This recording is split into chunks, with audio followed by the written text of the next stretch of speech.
a series that lately has swung decidedly back in Michigan's favor. But it is a bloodthirsty group ready to greet them today, hoping it is finally their day.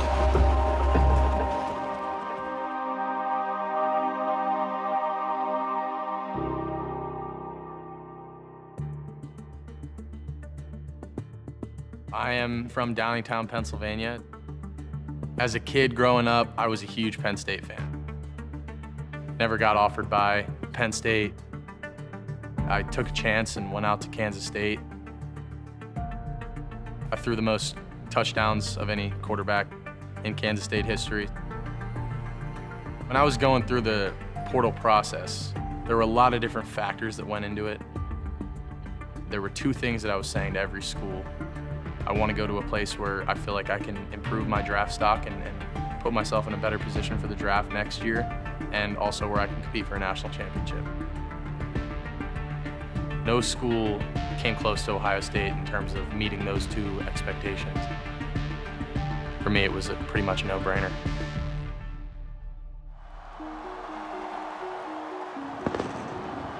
The highest ranked matchup ever at Autzen Stadium. Oregon on the road. That was a frustrating game because, we were right there and I felt like we did everything we really could to win the game. Running out to his right, will throw the ball, and it is caught. Touchdown, Jeremiah Smith. I thought Howard was throwing it away. It shows you how it can kind of come down to one play. They do have one timeout, so if they can get 10 yards here, they can attempt the long field goal. I knew how much time there was on the clock. With 6 seconds to play. I looked up, right before I went down, and I thought there was still 1 second on the clock. Will Howard to get to the Oregon 30 and slide and go down. It's over. And that's the game. I should have got up and started trying to call for a timeout, but, in my head, all of a sudden I just see all these students rushing the field, all these fans rushing the field. And, in my head, it's over. I thought I got down with time left on the clock. They didn't want to clear the students to review that. I've watched that scenario back in my head thousands of times, what I could have done differently, how I could have, could I have gone down earlier? Could I have just thrown the ball out to the sideline quicker and gotten a quick completion? There's a million different things that we could have done, but for me, it's all about how you bounce back from that. My teammates, they just reiterated to me, listen, we love you. It's not your fault. They picked me up a lot through that moment because, I felt bad. I felt like I let my team down. Between that game and the Nebraska game, I think was kind of a wake-up call for us, and it said, we're not here to mess around anymore.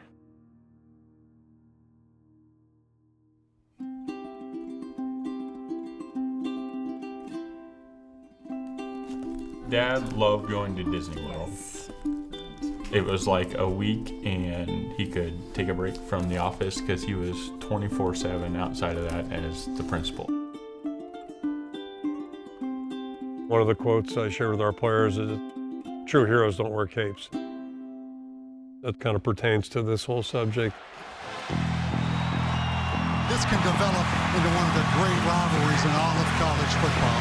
Nebraska and Iowa, two similar programs, similar styles. Iowa and Nebraska, they rarely competed against one another until Nebraska joined the Big Ten in 2011. I was at the very first press conference to announce the Heroes game. This is a game that alternates every year between Nebraska and Iowa, and it's become a Black Friday tradition. There was a trophy associated, which of course is a symbol of victory, but there was really no history behind that. However, the Heroes game concept was unique, and that was to honor a citizen from each state, from Nebraska and from Iowa, who performs heroic tasks in important situations. He coached me in a lot of youth sports, and he liked to think he could coach quarterback. And I played quarterback, so he gave me a lot of tips. I'm like, I don't know if that's right, Dad, but when you're 10 years old, you don't know any better.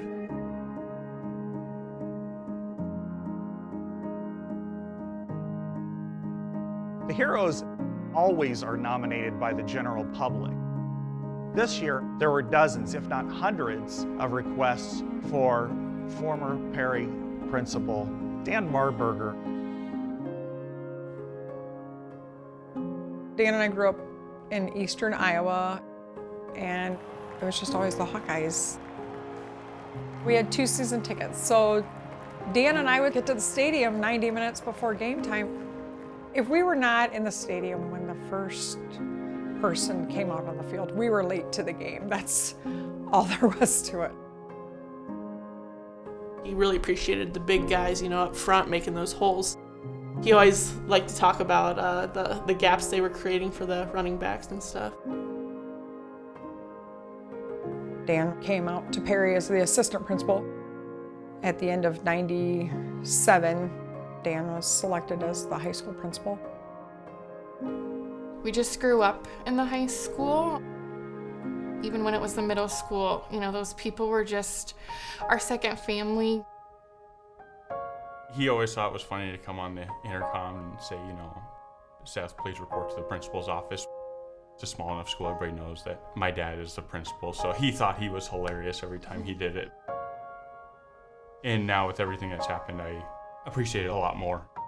Because, there's just more opportunities to see my dad that I don't have now.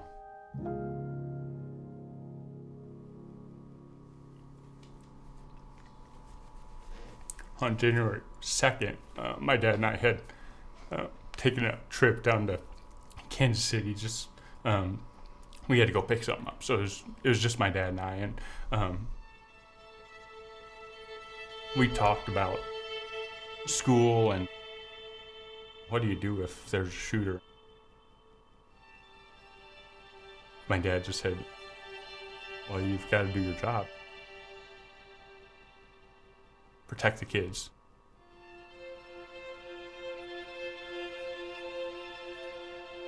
It was early in the morning. It was the first day of second semester. Heard some odd sounds that at the time I didn't put together was gunshots. Unfortunately, we had an active shooter that day that shot and killed the middle school student. A few other people along the way were injured. Also shot Mr. Marburger.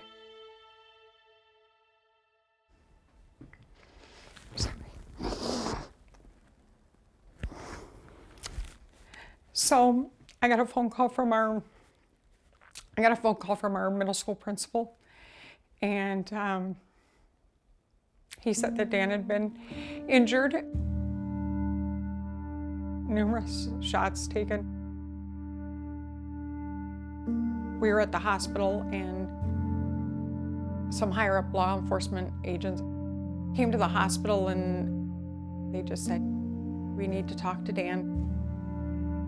I need to shake the hand of the man that did what your husband did today."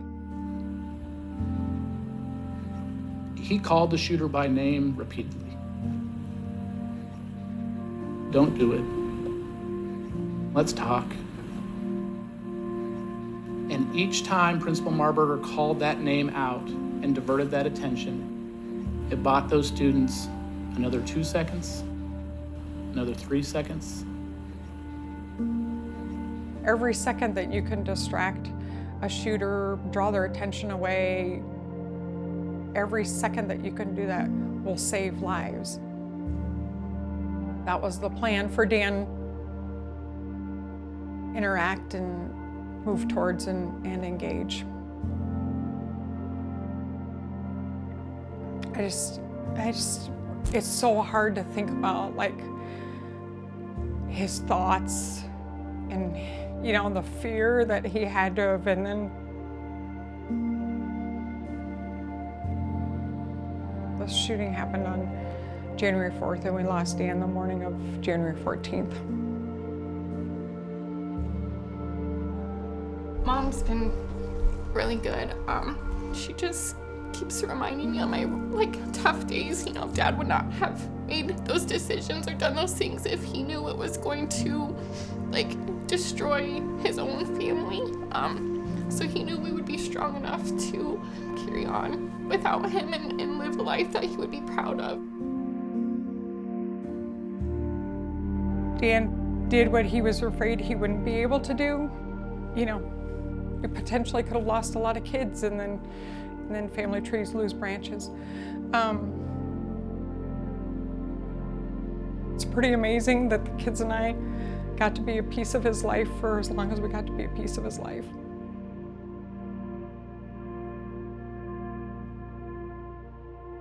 Your heart goes out to anybody involved in the whole thing, every student, every parent, everybody in the community. So to have his family here kind of puts things in perspective. Sports aren't life and death, and I think we all could use that reminder every now and then. There are a lot bigger things.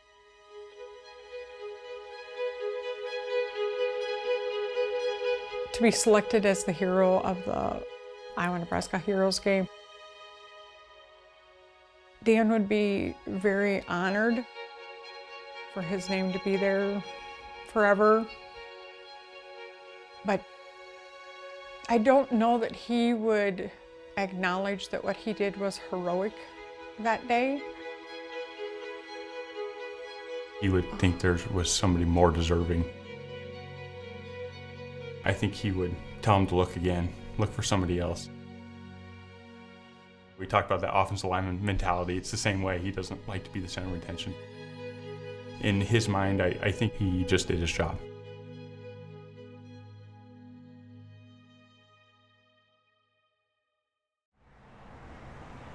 Couldn't let you get away without asking about that, going back to Pennsylvania to play Penn State. Just your first thoughts about that? I'm stoked. I cannot wait. It's going to be a homecoming for me.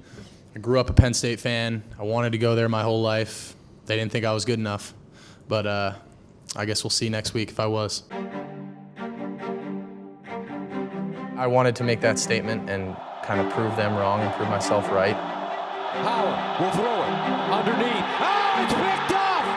Down the sideline! Unbelievable touchdown! It was not ideal.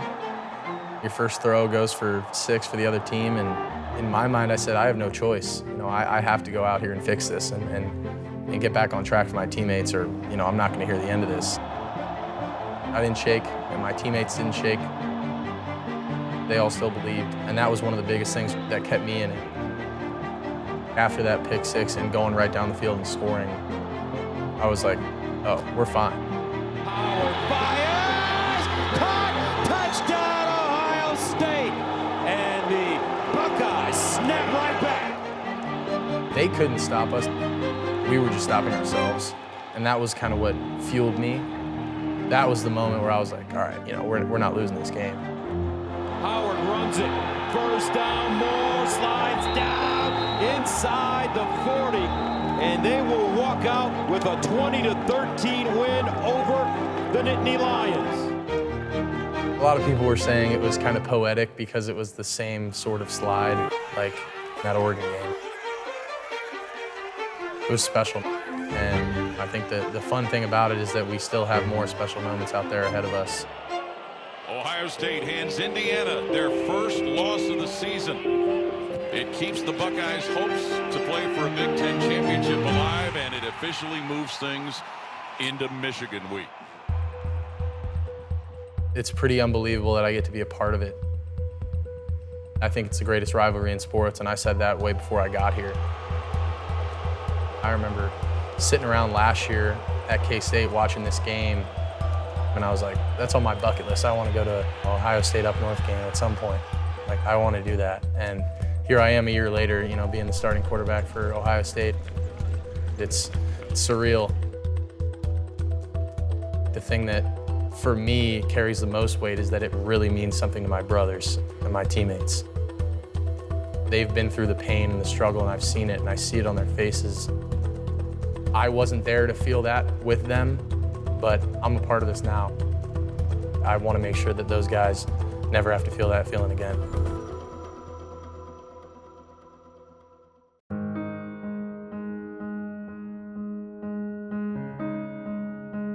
This week's game against Nebraska, the Heroes game, For us, it's a real honor to be able to honor the memory of Dan Marburger and his family. All right, everybody look here. You talk about true heroes, and we talk about that term with sports. This really puts it in perspective. He is certainly, every sense of the word, a true hero. So it's really an honor for us to salute him. This year, the Heroes game, for the first time, it's going to be a night kickoff. It's Iowa, Nebraska. It's senior day, the Heroes game, honoring the Marburger family with the Heroes Trophy. Dan and I, we both really enjoyed the night games. They'd get really late because we'd never, we'd always drive home, but it's just such a different atmosphere when those lights are on.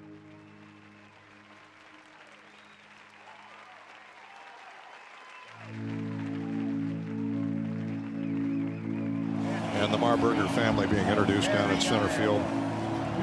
Please welcome Elizabeth Marburger and their children, Anna, Seth, Claire, Grace, and Ainsley of Perry, Iowa.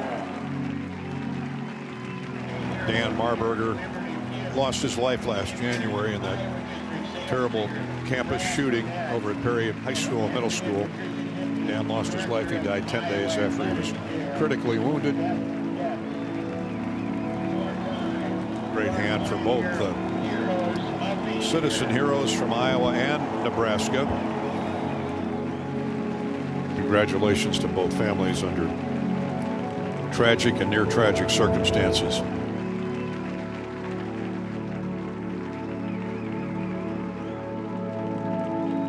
You know, when thousands of people stand and cheer for your husband and what he did, it's pretty emotional. You can't keep that in check. And I don't know, it's beyond words what happened here today. Boy, oh boy, you talk about pressure. Here we go, timeout over. The game comes down to this 53-yard field goal attempt by Drew Stevens. The snap, the kick is on the way. It is good. Iowa wins it 13-10. Marburger magic right there, brother. Amazing.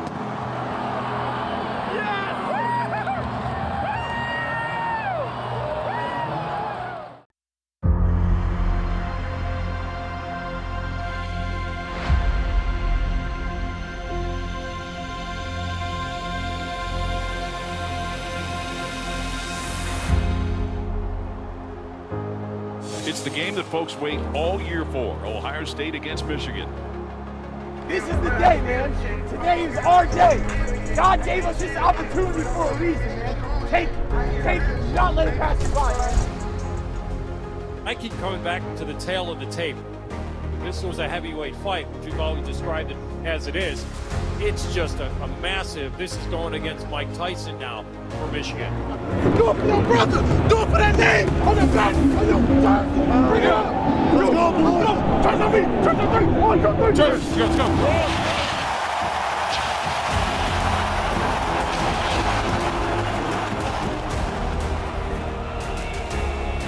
Third down and 9 for Ohio State. Howard back to pass, going to deliver, and it is picked off.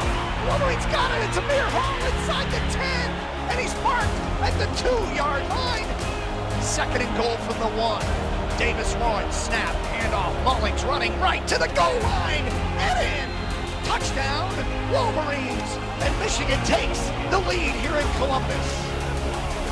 A lot of people thought this was going to be a walkover for Ohio State. Michigan's done what they needed to do to kind of muddy things up. This Buckeye offense trying to get on track. Smith wide to the right, 3 others wide left. Howard back to throw with some pressure coming. Lofts it right corner of the end zone. Smith got it for a touchdown. Jeremiah Smith. 10-yard pass play. Jeremiah Smith hauls it in from Will Howard. Buckeyes got started here. They did what they had to do before the half. Around the Big Ten, around the state of Ohio, the state of Michigan, asking, do you believe this? Snap to Will Howard, looks to throw. Looks right, looks left, looking middle of the field, but throws and it's intercepted to the 10-yard line by Makari Page of Michigan. 3rd and 8, Michigan from their own 11. Back is Warren to throw. Pressure coming. Hit while throwing. Intercepted.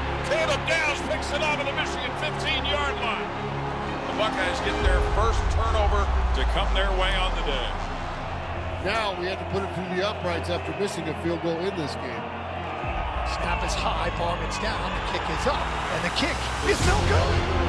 Wide left, and Michigan's defense escapes once again. Buckeyes in a bad spot here. Game tied at 10, but Michigan knocking on the door. Fake handoff. Warren looking to throw. Tosses back to the left. Intercepted by Jack Sawyer. Jack Sawyer will bring it out to the 10, and he is tackled at the 10-yard line. Defensive end Jack Sawyer picks off the pass. One of the most impressive offensive drives of the year comes up in. How about a late wake-up call for this Ohio State offense now? They're going to need one, Paul. They're going to need to take this down the field and get some points. Howard's looking, bails out to his right. He's hitting the backfield, breaks a tackle. Now he's going to run, put his head down, come close to the first down, but he's short. What will Ryan Day do? Oh, he's going to have to bunt. The pressure's going to be back on the Michigan offense. You know what? I won't even say pressure. The opportunity is back to the Michigan offense. 3rd and 6, Michigan at the Ohio State 44. Again, the clock a factor. 3:38 and rolling. Piled up at the line of scrimmage, breaks a tackle, 40, 25. Kyle Mullings outside the numbers at the 20, and he's knocked out of bounds at the Ohio State 15-yard line.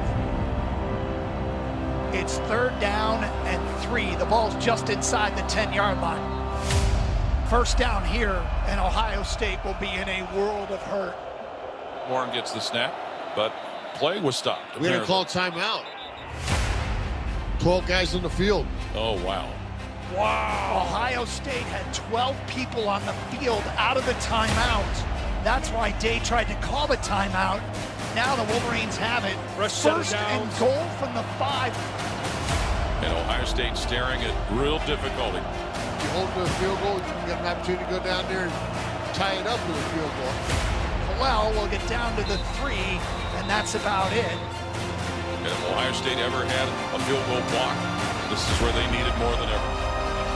This is essentially an extra point to take the lead with 48 seconds to go.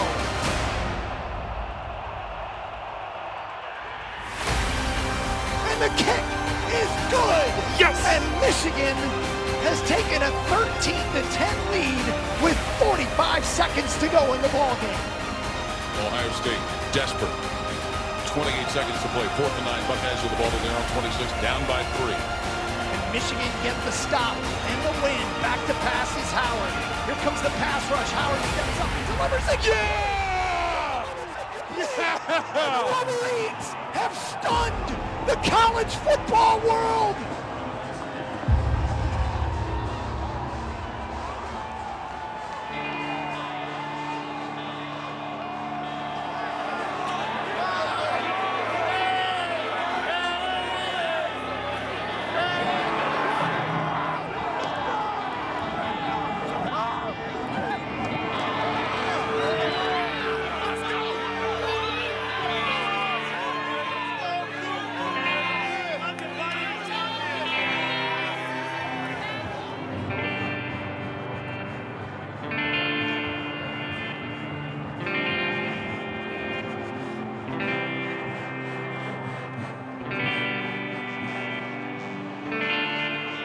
To 10, the final score. Ohio State falls to Michigan as frustrations are spilling over on the field with confrontations with players from both teams. There's coaches and staff people in the ball. We don't need any of this. This has certainly been a very frustrating day for Ohio State emotions, but also with the way the football game played out. This is as ugly as I've seen it. I still love this team. I still love this university. I'm blessed to have the opportunity to be a Buckeye, and I'm sorry I couldn't get this one done. You feel me? You feel me? You get it? You see it? Go Blue!